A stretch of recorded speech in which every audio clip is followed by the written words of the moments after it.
Hi, everyone. It's Mr. Wyman.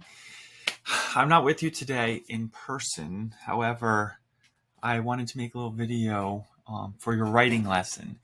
Today's writing lesson, this is lesson 2 in our narrative learning about narratives process, is about setting. Now, we've already talked about the setting in stories. As you're writing, it's the same deal. The setting is the place and also the time of your story. And I have a story for you. Now, this story has a very exciting ending, but today's lesson being about the setting of a narrative, that's what I'm going to focus on. So, without further ado, this particular story, it took place when I was your age. I was probably 10, and that makes my sister 6-ish. So I could have even been younger, but I think it was probably 10. I imagine her being small, so I could have been younger. But anyways, it takes place. So the setting is northern Maine, on our summer vacation. So every summer we would go away for a week to visit my grandparents who lived in northern Maine for a whole week.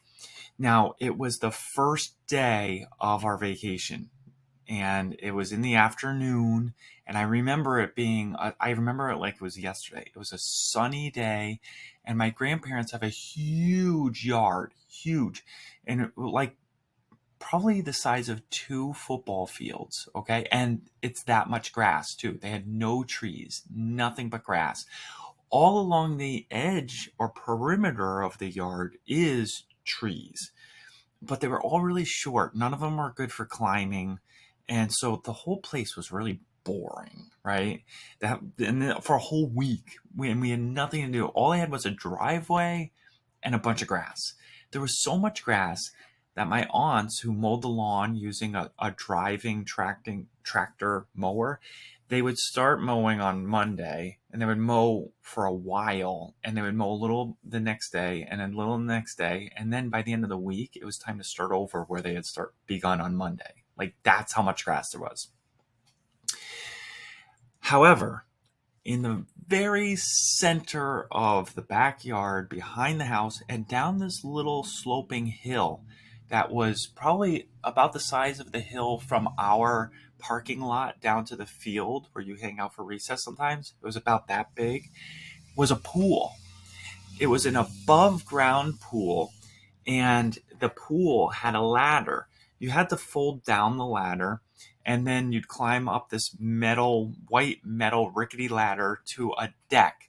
And their pool was an oval. Okay, it was like this. And the deck was all on one side of one of the straight sides.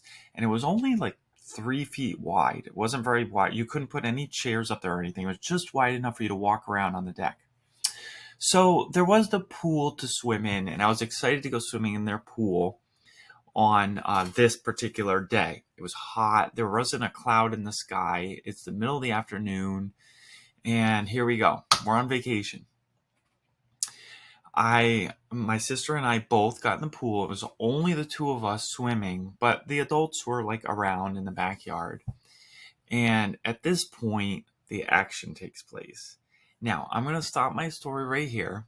I just wanted to give you the setting. So, what's the setting of my story?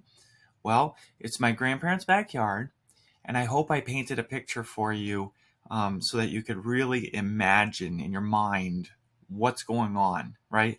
It's important for you to understand that it's kind of boring. There's lots of grass. I could smell the grass too, like it was constantly being cut. So if you've ever smelled cut grass, that's what my grandparents' whole yard smelled like all the time. And there wasn't any shade at all because there's no trees, there were no umbrellas. They had one picnic table up high on the hill, which was close to the house, and it was kind of boring. The first day of vacation is very important for you to understand. Summer, hot. All right. I want you now to write about a setting for a story, something that you personally experienced for real. And when you're done writing, when time's up, you're going to share it with your partner, just like normal. And I hope you have fun.